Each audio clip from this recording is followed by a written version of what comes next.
इकलौती बहू तो नहीं हूँ ना जो आप हर समय बस नीलम बहू करके पुकारते रहते हैं। आप अपनी बड़ी बहू को भी तो कोई जिम्मेदारी दीजिए ना। दिन भर मुझे ये आवाज क्यों लगाते रहती हैं आप? छोटी बहू, ये तुम कैसी बातें कर रही हो? तुम्हारे आने से पहले सारा घर तो अकेली बड़ी बहू ने ही संभाल रखा था, और अभी भी वह तो तुम्हारे साथ दिन भर घर के सारे कामकाज में लगी रहती है ना। फिर भी मैं देख रही हूँ तुम बड़ी बहू से इतना चिढ़ती क्यों हो? जब भी तुम्हें कोई काम बताया जाए तो तुम बड़ी बहू का नाम लेती हो। घर के छोटे मोटे काम यदि तुम्हें अकेले करना पड़े तब तुम बड़ी बहू का नाम लेती हो। ये कौन सा तरीका है? बड़ी बहू ने भी इस घर को अकेले संभाल रखा था और तुम्हारे आने से उसे बस थोड़ी सी मदद मिली है। तुम इतना चिढ़ती क्यों हो बड़ी बहू से? और वैसे भी वो तुम्हारी जेठानी है, इस घर की बड़ी बहू है, थोड़ा तहजीब से बात कर लिया करो। नीलू को वैसे भी बड़ी बहू की तारीफ जरा भी पसंद नहीं थी। इधर सास ने बड़ी बहू की थोड़ी तारीफ क्या कर दी, इधर नीलू ने तो जैसे घर में तांडव शुरू कर दिया। क्या मतलब? क्या मैं कुछ नहीं करती? जिस दिन से ब्याह कर इस घर में आई हूँ ना, सुबह से चाय नाश्ता रसोई की साफ सफाई झाड़ू पोछा ये सब तो मैं ही करती हूँ ना। ये क्या बोल रही हो नीलू? तुम कहना क्या चाहती हो कि तुम घर का सारा काम करती हो, तो क्या मैं सुबह से बैठकर आराम करती हूँ? मुझे नहीं पता आप क्या करती हो और क्या नहीं करती, लेकिन मैं जानती हूँ कि मैं घर का कितना काम करती हूँ। और वैसे भी मैं कोई इस घर की नौकरानी नहीं हूँ। शादी करके इज्जत से इस घर की बहू बनकर आई हूँ, ना कि नौकरानी। जब देखो तब छोटी बहू समझकर सब लोग मुझसे घर का सारा काम करवाते हैं। देखो छोटी बहू, बहुओं को इस तरह से चीखना चिल्लाना शोभा नहीं देता। ये कौन सा तरीका है बात करने का? जरा बदलाव लाओ अपने तौर तरीके में, बोलने चालने का ढंग सीखो जरा। तुम एक इज्जतदार परिवार की बहू हो, इस तरह से तुम चीखती चिल्लाती हो, अड़ोस पड़ोस में तुम्हारी आवाज गूंजती है। लोग मुझसे आकर पूछते हैं कि छोटी बहू को क्या समस्या है जो इतना चीखते चिल्लाते रहती है हरदम। हाँ तो बताइए ना अड़ोस पड़ोस वालों को कि क्या तकलीफ है आपकी छोटी बहू को। बताइए कि आप लोगों ने अपने घर की छोटी बहू को नौकरानी समझकर रखा है। जब देखो जिसे देखो बस छोटी बहू को पुकारता रहता है। घर के छोटे बड़े काम सब छोटी बहू को बताया जाता है। बताइए कि आपकी इस इज्जतदार घर में छोटी बहू के साथ कितना अत्याचार हो रहा है। बड़ी आई इज्जतदार परिवार की बहू बताने वाली, क्या मैं एक इज्जतदार परिवार की बेटी नहीं हूँ? नीलू, सुबह सुबह तुमने क्या तमाशा लगा कर रखा है? अरे जाकर देखो, बाहर लोग इकट्ठा हो गए हैं, सोच रहे हैं कि ना जाने हमारे घर क्या हो रहा है। तो बताइए बाहर वालों को जाकर कि आपकी पत्नी के साथ इस घर में कितना अत्याचार हो रहा है। नीलू, जो भी बात करना है आराम से बैठ कर करो, इस तरह से चीखना चिल्लाना अच्छी बात नहीं है। अरे भाभी भी तो है ना, पूरे 8 साल हो गए भाभी को इस घर में आए, लेकिन मजाल कि मोहल्ले वालों ने कभी भाभी की इतनी तेज चीखने चिल्लाने की आवाज सुनी होगी। हाँ, क्यों सुनेंगे भाभी की आवाज? भाभी को इस घर में महारानी बनाकर जो रखा है। अरे सास तो सास, अब मेरा पति भी मेरा ना रहा जो अपनी भाभी की तारीफ पे पुल बांध रहा है। छोटी बहू चुपचाप कमरे में चली जाओ। देखो अब बहुत हो गया, मैं इस तरह से अपने घर की बदनामी बर्दाश्त नहीं कर सकती। अरे मैं लोगों को क्या जवाब दूंगी? अच्छा, आपको लोगों को जवाब देने की परवाह है, लेकिन आपकी बहू के साथ इतना अत्याचार हो रहा है उसके बारे में आपको कोई बात नहीं करनी है। ठीक है, जवाब मत दीजिए, आपको जवाब देने की कोई जरूरत नहीं है। जब मैं इस घर में नहीं रहूंगी तो लोग आपसे कोई सवाल नहीं करेंगे, और जाते जाते मैं सबको जवाब देकर जाती हूँ कि आखिर मैं इतना चीखना चिल्लाना क्यों कर रही हूँ। अभी के अभी मैं अपना सारा सामान पैक करके यहाँ से चली जाऊंगी। बिल्कुल नहीं रहूंगी ऐसे घर में जिस घर में मुझे नौकरानी से ज्यादा कुछ नहीं समझा जाता। तुषार बेटा, जा बेटा, बहू को तू ही समझा कुछ। अरे लोग तरह तरह की बातें करते हैं। अब बहू गुस्से में आकर फिर से अपना बैग पैक करके अपने मायके के लिए निकल जाएगी। फिर लोग अंदर आकर मुझसे कैसे कैसे सवाल पूछेंगे। माँ जी आप क्यों अपना दिल छोटा करती हैं? आप मत रोइए माँ जी, वैसे भी आपकी तबीयत ठीक नहीं रहती। जाइए देवर जी, जाकर नीलू को समझाइए।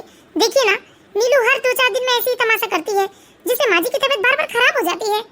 मैं क्या करूँ भाभी, मुझे खुद समझ में नहीं आता। मैं नीलू की ऐसी हरकतों से बहुत परेशान हो चुका हूँ। हर रोज तो उसे बस मैं समझाता ही रहता हूँ। अच्छा हुआ बहू जो तुम्हारे ससुर जी यहाँ नहीं है, वो सुबह मॉर्निंग वॉक के लिए चले गए हैं, वरना आज फिर से नीलू का इस तरह का तमाशा देखते तो फिर से उनकी बीपी हाई हो जाती। माँ जी आप रोइए मत ना, सब कुछ ठीक हो जाएगा। क्या ठीक होगा बड़ी बहू? छोटी बहू को आए साल भर नहीं हुए और उसने अब तक ऐसे 10 तमाशे कर चुकी है। जहाँ लोग कल तक हमारे घर की तारीफ करते थे, सास बहू की जोड़ी की तारीफ करते थे, आजकल लोग कैसे कैसे बातें बनाने लगे हैं, मुझे ताना मारने लगे हैं, कहते हैं कि मैं अपनी छोटी बहू के साथ जाने कैसा अत्याचार कर रही हूँ। माँ जी आप दूसरे के बारे में सोचकर अपनी तबीयत खराब मत कीजिए। वैसे भी लोगों का तो काम ही है कहना। लोगों को तो मजा आता है माँ जी किसी के घर हल्ला दंगा सुनकर, लोग मजा लेकर तालियां ठोकते हैं। इसीलिए आपको ऐसे लोगों की परवाह नहीं करनी चाहिए। इसमें आपका कोई दोष नहीं है माँ जी। आपने कभी न ही बड़ी बहू के साथ कोई अत्याचार किया है और न ही आप छोटी बहू के साथ करती हैं। मैं तो पिछले 8 सालों से आपको देख रही हूँ। आपने हमेशा एक माँ की तरह प्यार किया है मुझे। बेचारी शारदा जी अपना माथा पीटने लगती है, रोने लगती है। शारदा जी अपनी छोटी बहू के ऐसे व्यवहार से बहुत दुखी हो गई थी। शारदा जी के पति संतोष जी का भी यही हाल था, वह भी अपने छोटी बहू के ऐसे बर्ताव से बहुत परेशान और दुखी रहने लगे थे। लेकिन शारदा जी की बड़ी बहू बहुत ही समझदार थी, वह अपने सास ससुर का बहुत ख्याल रखती थी। जब भी घर में थोड़ा बहुत काम का बोझ बढ़ता तो नीलू इसी तरह से तमाशे करती और अपना सारा सामान बांधकर अपने मायके चली जाती। मायके में 3-4 महीने रहती और फिर से ससुराल में आकर रहने लगती थी। लेकिन अब तो नीलू के ससुराल वाले बहुत परेशान हो चुके थे। नीलू का पति तुषार भी बहुत परेशान हो गया था, क्योंकि घर में इस तरह के रोज रोज के तमाशे और लोगों के तरह तरह की बातें सुनकर उसका दिमाग खराब रहने लगा था। इसलिए इस बार तुषार ने फैसला कर लिया था कि वह नीलू को ना ही लेने जाएगा और ना ही उससे फोन में कोई बात करेगा। नीलू अपना सारा सामान बांधकर चुपचाप अपने मायके के लिए निकल जाती है। तुषार हमेशा उसे रोकता था, उसे समझाता था, लेकिन इस बार तुषार ने ना ही उसे रोका और ना ही उसे समझाने की कोशिश की। इन लोगों को क्या लगता है कि मेरे माँ बाप मुझे पाल नहीं सकते? अरे अपने माँ बाप की लाडली इकलौती बेटी हूँ मैं। मेरे माँ बाप ने मुझे सर आंखों पर बिठा कर रखा है। नीलू देखो, इस तरह से मत जाओ, सामने एक मोहल्ले के लोग खड़े हैं। अरे तुमसे कैसे कैसे सवाल करेंगे नीलू, मत जाओ नीलू, देखो माँ की तबीयत ठीक नहीं है। भाभी जाने दो उसे, कोई जरूरत नहीं है उसे रोकने की। किसको शौक है इस घर में रुकने का? और जेठानी जी आप चिंता मत कीजिए, बाहर जो लोग खड़े हैं ना उन्हें मैं जवाब देकर जाऊंगी, उन्हें बताकर जाऊंगी कि मेरे ससुराल में मेरे साथ क्या होता है। बड़ी बहू को सिर आंखों पर बिठाकर रखा जाता है और छोटी बहू को नौकरानी समझा जाता है। तुषार तुषार जा बेटा, बहू को रोक ले बेटा। अरे मोहल्ले के सारे लोग इकट्ठा है बाहर। जाने दो माँ, जाने दो। जिसे खुद अपनी इज्जत की परवाह नहीं है उसकी परवाह हम क्यों करें? और क्या मोहल्ले वाले जानते नहीं है कि हम लोग कैसे हैं, हमारी भाभी कैसी है? अरे आज तक तो भाभी के रहते ऐसा कोई तमाशा हुआ नहीं था हमारे घर। और लोग बातें बनाएंगे तो बनाने दीजिए उन्हें, लोगों का तो काम ही है बातें बनाना। माँ चलिए आप कमरे में अपनी दवाई ले लीजिए और आप आराम कीजिए। आप नीलू की चिंता बिल्कुल मत कीजिए और ना ही इस बार कोई नीलू से बात करेगा फोन में। इधर तुषार अपनी माँ को कमरे में लेकर जाता है और दवाई देकर माँ को आराम करने के लिए कहता है। और उधर नीलू गुस्से से रोते गरजते हुए अपने मायके पहुँचती है। उसे इस तरह से रोता गरजता देखकर उसके मम्मी पापा बहुत हैरान हो गए थे। लेकिन नीलू की भाभी को इस बात से कोई फर्क नहीं पड़ा था, क्योंकि नीलू ने ऐसा पहली बार नहीं किया था। इससे पहले भी वह कई बार ऐसा कर चुकी थी। नीलू बेटा क्या हुआ? तू ऐसे रोते हुए क्यों आई है? मेरी बच्ची रो मत बेटा, बता क्या हुआ? माँ कैसे घर में आप लोगों ने मेरी शादी करा दी है? अरे क्या हुआ बिटिया, बता तो सही, तू रो क्यों रही है? मम्मी मैं क्या करूं? वहाँ तो काम का इतना बोझ है मेरे ऊपर कि मैं आपको बता नहीं सकती माँ। सासू माँ तो जैसे मेरी बॉस बन गई है और जेठानी जी वह तो कोई काम ही नहीं करती, सारा काम मुझे ही अकेले करना पड़ता है। इधर नीलू रो रो कर अपने मम्मी पापा को अपनी झूठी दास्तां सुनाती है। नीलू के मम्मी पापा को नीलू की बातों पर विश्वास भी हो रहा था और नीलू के ससुराल वालों पर बहुत गुस्सा आ रहा था। नीलू की मम्मी नीलू के ससुराल वालों को उल्टा सीधा कोसने लगी। लेकिन वहाँ एक शख्स ऐसा भी था जिसे नीलू की बात पर रत्ती भर भी भरोसा न था। वह थी नीलू की भाभी सोनम। सोनम बहुत ही शांत और सुलझी हुई थी और वह बहुत समझदार किस्म की औरत थी। उसे नीलू की हरकतों के बारे में अच्छे से पता था। सोनम नीलू की बातों पर रत्ती भर भी विश्वास नहीं करती थी, क्योंकि सोनम नीलू को शुरू से जानती थी कि नीलू कितनी कामचोर है। नीलू से जितनी बातें करवाना है करवा लो, लेकिन यदि किसी ने उसे एक काम बताया तो उसका मुंह फूल जाता था, वह चिढ़ने लगती थी। बस नीलू की बात में यदि कोई सबसे ज्यादा फंसता था वो थे नीलू के माँ बाप, जो बेटी के झूठे आंसुओं को सच मान बैठते थे और बेटी के ससुराल वालों को बहुत बुरा भला कहकर बेटी को 3 महीने मायके में रख लिया करते थे। अगर नीलू 2 महीने ससुराल में रहती तो 4 महीने मायके में रहती थी। यह लगभग नीलू की एक आदत सी बन गई थी। नीलू बेटा तू चिंता मत कर, अभी तेरे माँ बाप जिंदा है, तुझे रोने धोने की कोई जरूरत नहीं है। ये तेरा ही घर है, जब तक तेरा मन करे आराम से रहे। और मैं देखती हूँ तेरे ससुराल वाले को, अगर उन लोगों ने तुझे बुलाने के लिए फोन किया ना तो मुझसे बुरा कोई ना होगा। उन्हें ऐसा सुनाऊंगी, ऐसा बुरा भला सुनाऊंगी कि वो मुझसे बात करने लायक नहीं रहेंगे। जा बेटी जा अपने कमरे में आराम कर, मैं अभी तेरे लिए तेरे पसंद की आइसक्रीम लेकर आता हूँ। ओके पापा। सोनम तुम यहाँ खड़ी क्या कर रही हो? देखा ना नीलू आई है, जाओ उसकी पसंद के सारे पकवान बना लो। बेचारी मेरी बेटी ससुराल से कितना दुखी होकर आई है, जाओ उसका मनपसंद खाना बनाओ जिसे खाकर नीलू का मूड ठीक हो जाए। ओके मम्मी जी, अभी बनाती हूँ। मैं चली देखो प्यार की गली, मुझे रोके ना कोई, मैं चली ला ला ला ला ला ला। अरे नीलू तुम यहाँ डांस कर रही हो, कमरे में कब से तुम्हारा मोबाइल बज रहा है? मुझे मालूम है भाभी, किसका फोन होगा? तुषार का फोन है ना, मैं तो जानबूझकर फोन नहीं उठा रही हूँ। अरे नीलू ये क्या बात हुई? बात कर लो तुषार जी से, वो कितना परेशान होंगे तुम्हें लेकर। वैसे भी तुम्हें आए यहाँ पूरे 10 दिन हो गए हैं, इन 10 दिनों में मैंने एक दिन भी तुम्हें तुषार जी से बात करते नहीं देखा। अरे भाभी मुझे बात करना ही नहीं है तो मैं उनका फोन क्यों उठाऊंगी? नीलू को अपने मायके आए पूरे 10 दिन हो चुके थे और इस 10 दिनों में तुषार ने 3-4 बार नीलू से बात करने की कोशिश की, लेकिन नीलू ने तुषार का फोन नहीं उठाया।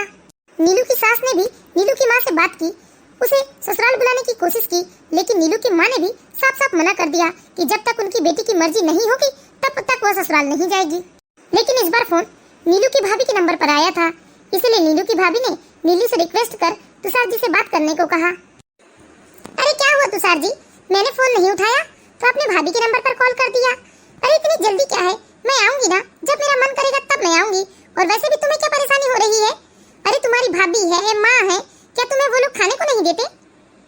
देखो मुझे इस तरह से समझाना ना बेकार है, जब मेरा मन करेगा तब मैं आऊंगी। ओके, अब दोबारा किसी और के नंबर पर फोन मत करना आप। Bye bye. लो भाभी, अब मैंने आपकी बात मान ली और आपके कहे अनुसार मैंने तुषार जी से बात भी कर लिया। अब तो आपको कोई समस्या नहीं है ना? ठीक है ननद रानी, जैसा आपका मन करे। मुझे तो तुषार जी ने रिक्वेस्ट किया था कि एक बार मैं तुमसे बात करवा दूं, इसलिए मैं तुमसे रिक्वेस्ट कर रही थी। खैर थैंक यू जो तुमने मेरी बात मान ली। यू आर वेलकम भाभी। तुषार ने बहुत समझाया, लेकिन नीलू समझने को तैयार नहीं थी। मायके में दिन भर नीलू पड़ी पड़ी या तो टीवी देखती या फिर अपना मोबाइल चलाती, अपने भाभी के हाथ से बने गर्मा गर्म पराठा खाती, दिन भर चाय पीती और दिन भर इधर से उधर घूमा करती। कभी इंस्टाग्राम में रील बनाती तो कहीं फेसबुक में लाइव वीडियो बनाती। धीरे धीरे इसी तरह नीलू को अपने मायके में 1 महीना हो चुका था। अब तुषार नीलू को समझा समझा कर थक गया था, इसीलिए तुषार ने एक दिन नीलू की भाभी से बात की और तुषार से बात करने के बाद तो अचानक सोनम के जैसे सुर ही बदल गए।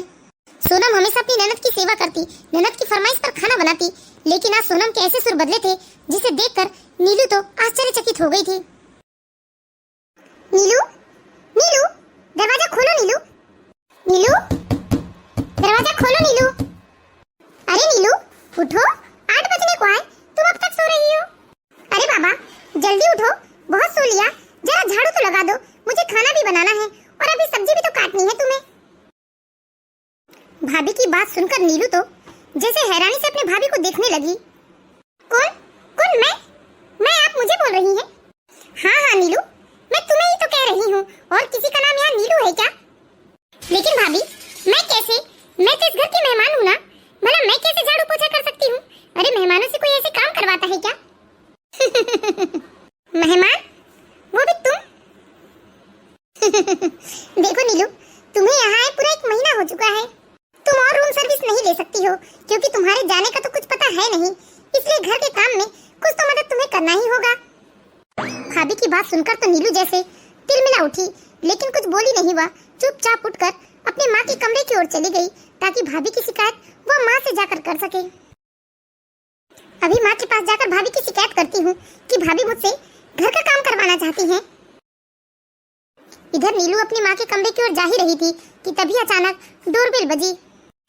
नीलू भुनभुनाते हुए दरवाजे के पास जाती है और दरवाजा खोलती है तो देखती है कि सामने उसका पति खड़ा है। तुषार, तुम यहाँ कैसे? अरे नीलू, मम्मी पापा घर पर नहीं थे तो मैंने सोचा कि मैं भी कुछ दिनों के लिए यहाँ रहने आ जाता हूँ, मुझे भी थोड़ा आराम मिल जाएगा। क्या मतलब, तुम यहाँ रहने आए हो? तुम यहाँ से रहने क्यों आए हो तुषार? क्योंकि माय डियर स्वीटहार्ट, तुम यहाँ हो ना, तुम्हारे बिना वहाँ मेरा मन नहीं लगता। अरे छोड़ो छोड़ो, मुझे ऐसे अच्छा लगता है क्या? छोड़ो, मम्मी पापा आ जाएंगे। तुम्हें इस तरह से नहीं आना था। अब क्या बताऊँ नीलू, तुम भी तो वहाँ के काम से थक कर यहाँ आई हो ना, तो मैं भी तो ऑफिस और घर के रोज रोज के तानों से थक कर ही तुम्हारे पास आया हूँ। भाभी भैया रोज मुझे ताने मारते हैं, कहते हैं कि तुम्हारी बीबी जब देखो तब मायके में जाकर बैठी रहती है, तुम्हें टाइम टाइम पर खाना पानी कौन परोसेगा। और बस रोज रोज यही बातें सुनकर मुझे बहुत गुस्सा आने लगा था, इसलिए मैं भी यहाँ चला आया। वैसे भी तुम्हारे बिना मेरा मन नहीं लगता वहाँ, खाना पीना भी मुझसे भाभी और माँ तो पूछती ही नहीं, यहाँ तक भैया भी मुझे कई बार झड़प देते हैं। माँ भी जब देखो तब ताने मारती है, कहती है कि तेरी बीवी तो मायके में जाकर बैठी है और यहाँ हमें तेरी सेवा करनी पड़ रही है, इसीलिए हम तेरा कोई काम नहीं करेंगे। मुझे बार बार माँ और भाभी ऐसा बोलते हैं, तो मैंने सोचा जहाँ मेरी बीवी है मैं भी वहीं चलता हूँ। और मैं तो फैसला करके आया हूँ, जब तक तुम मेरे साथ वहाँ नहीं चलोगी तब तक मैं उस घर में नहीं रहने वाला। मैं तो तुम्हारे साथ ही रहूंगा, जहाँ मेरी पत्नी वहाँ मैं। भाई मैं भी तो इस घर का जमाई हूँ, मुझे भी तो ससुराल की सेवा का आनंद मिलना चाहिए ना। अच्छा मम्मी पापा से मिल लेता हूँ, कहाँ है मम्मी पापा? मम्मी जी, पापा जी। प्रणाम पापा जी। खुश रहो बेटा। प्रणाम मम्मी जी। खुश रहो बेटा। और बेटा सब बढ़िया है घर में? तुम नीलू को लेने आए हो ना? नहीं पापा जी, मैं नीलू को लेने नहीं आया हूँ, बल्कि मैं खुद नीलू के साथ यहाँ रहने आया हूँ। पापा जी, मैं यहाँ रहूंगा तो आप लोगों को कोई परेशानी तो नहीं है ना? नहीं नहीं बेटा, जब तक यहाँ रहना है तब तक रहो, कोई परेशानी वाली बात नहीं है। ठीक है पापा जी। इधर तुषार के आने से सालू परेशान हो जाती है। फिर भी उसने सोचा कि हो सकता है तुषार 1-2 दिनों में चला जाएगा, इसलिए वह शांत बैठी रही। लेकिन धीरे धीरे करके अब तुषार को आए 1 हफ्ते हो गए थे, वह तो घर जाने का नाम ही नहीं ले रहा था। नीलू ने उसे कितने बार समझाया, लेकिन तुषार जाने का नाम ही नहीं ले रहा था। तुषार, तुषार अब तुम्हें चले जाना चाहिए, तुम्हें आए पूरे 1 हफ्ते हो चुके हैं। अरे मैं पागल थोड़ी ना हूँ जो ससुराल के इतने मजे छोड़कर वापस सबके ताने सुनने के लिए अपने घर चला जाऊं। ना बाबा ना, मुझे तो यहाँ बहुत अच्छा लग रहा है। काम धाम सबसे छुट्टी मिल गई है, घर के तानों से भी छुट्टी मिल गई है। आहा, कितना मजा आ रहा है मुझे यहाँ। जीवन का असली आनंद तो मुझे यहाँ ससुराल आने के बाद पता चला। देखो तुषार, अच्छा नहीं लगता तुम इस तरह से मेरे मायके में आकर बैठ जाओ। अरे 4 लोग देखते हैं, सुनते हैं, उन्हें अजीब लगता है। प्लीज तुम अपने घर चले जाओ। नहीं नीलू, जब तक तुम मेरे साथ घर नहीं चलोगी तब तक तो मैं नहीं जाऊंगा, और जब जब तुम यहाँ आओगी तब तब मैं भी यहीं आकर रहूंगा। अब मैं तुम्हें अकेले 1 मिनट के लिए भी नहीं छोड़ूंगा। पति की बात सुनकर नीलू झल्ला जाती है, और उधर नीलू की भाभी ने 1 हफ्ते तक तुषार की खूब आओ भगत की थी, सेवा की थी, पकवान बनाए थे, टाइम टाइम पर चाय पानी खाना नाश्ता सब कुछ दिया था। लेकिन अब धीरे धीरे वह रोज की तरह नॉर्मल खाना बनाने लगी, दाल चावल रोटी सब्जी बनाने लगी, कोई भी स्पेशल पकवान या खाना नहीं बनाती थी। कभी कभी तो सोनम रात में दाल रोटी ही बना दिया करती थी और वही तुषार को भी परोस देती थी।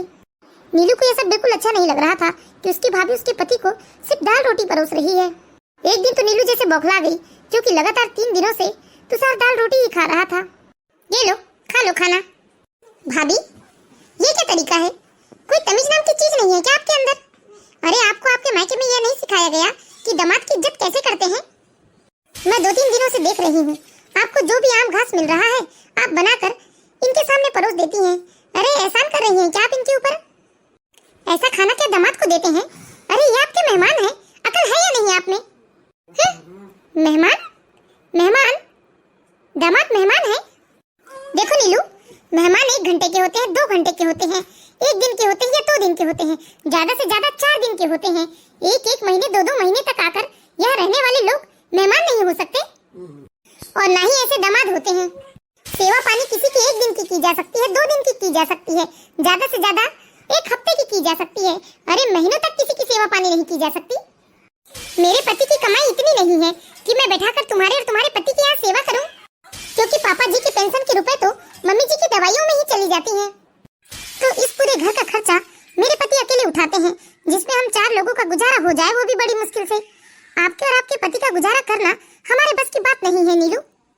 और तुम चाहती हो कि मैं तरह तरह के पकवान बनाऊं और तुम्हारे पति को तरह तरह के पकवान परोसूं, तो तुम अपने पति से कहो कि वह बाहर जाकर कुछ पैसे कमा कर लेकर आए और रुपए मेरे हाथ में दे, तब मैं इन्हें बनाकर पकवान खिलाऊंगी।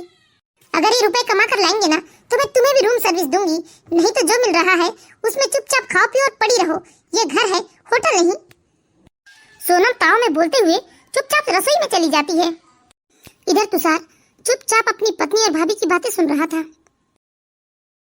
मम्मी पापा, मैं जानती हूँ कि आप लोगों ने सब कुछ सुना है।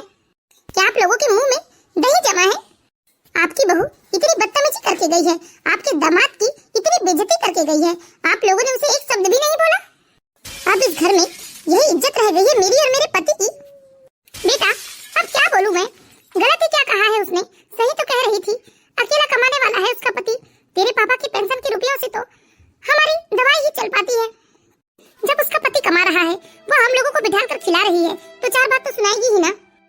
और ऊपर से 4 लोगों के खर्चे तो है ही इस घर में।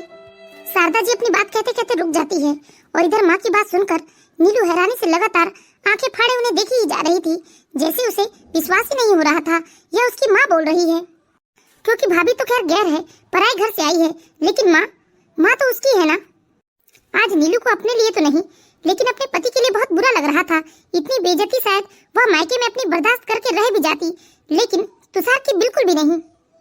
जब माँ ने भी हाथ खड़े कर दिए और घर में किसी की भी हिम्मत नहीं हुई कि सोनम को कुछ कहे, तो रोते हुए नीलू ने अपनी माँ से कहा, ठीक है माँ, आप रहो अपनी बहू के रहमो करम पर, मैं नहीं रह सकती। इससे अच्छा तो मेरा ससुराल ही था, वहाँ कम से कम इज्जत की रोटी तो मिलती थी ना। अरे घर का काम ही तो था, मैं कर लूंगी। बहुत अच्छा किया माँ आपने, आज बहुत अच्छा किया। आज आपने मुझे यह बता दिया कि इस घर में मेरी कितनी इज्जत है। मैं अपने ससुराल में सुकून की 2 रोटी खाऊंगी। चलिए तुषार जी, अब मैं यहाँ 1 मिनट भी नहीं रुकना चाहती। चलिए हम वापस अपने घर चलते हैं। इधर नीलू अपना बैग लेकर अपने पति के साथ वापस अपने ससुराल चली जाती है। नीलू के जाने के बाद नीलू की माँ अपना माथा पीटते हुए रो रही थी। कितने अभागे माँ बाप हैं हम, जो अपनी बेटी को रोक भी नहीं पाए। मम्मी जी, आप मुझे गलत मत समझिए, आप सच्चाई नहीं जानती हैं। यह सब एक नाटक था मम्मी जी, लेकिन देखिए बड़ी मुश्किल से तो वो अपने ससुराल गई है, बड़ी मुश्किल से तो उसका घर बसा है। अगर आपने उसे बता दिया यह सब नाटक था तो वह दोबारा चली आएगी। देखिए मम्मी जी, मैं तो कहती हूँ कि उसकी नजरों में हम बुरे ही बने रहे तो ठीक है, समय के साथ साथ सब कुछ ठीक हो जाएगा। और वैसे भी तुषार जी को तो सारी सच्चाई पता ही है ना, यह सब कुछ तो हमने उनके ही कहने पर किया है। हाँ बेटा, ये सब तो हमने दामाद जी के कहने पर किया है, लेकिन दुख हो रहा है।